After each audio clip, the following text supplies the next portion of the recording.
Moi, quand j'entre, je suis sous le charme. C'est l'église que j'aime dans ma vie, quoi. J'entre et je me laisse baigner par la lumière.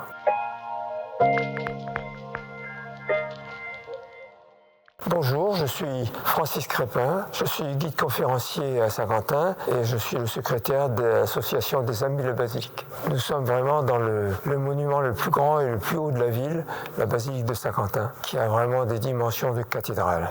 Le titre basilique a été donné par le pape en 1875. C'est un titre qui est donné à des églises qui ont un grand passé, par exemple, de pèlerinage. Ici, c'est vraiment le cas.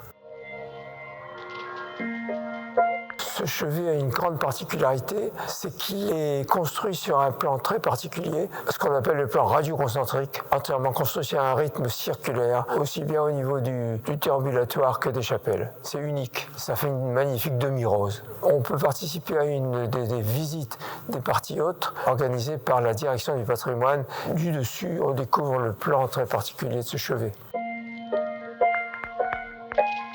C'est un motif de carrelage qui est directement emprunté au labyrinthe de Knossos en Crète, mais qui a été interprété par le catholicisme comme une première étape à franchir dans la progression du pèlerin ou du visiteur vers le cœur sacré. On l'a beaucoup parcouru à genoux.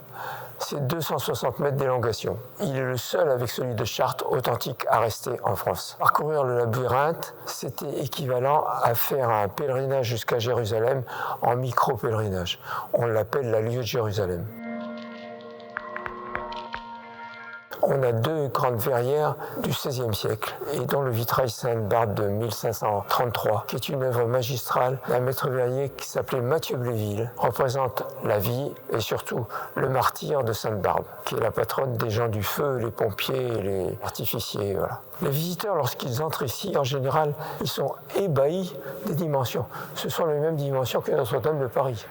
Ils s'arrêtent là à l'entrée et on ne savait pas qu'il y avait ça à Saint-Quentin, quoi.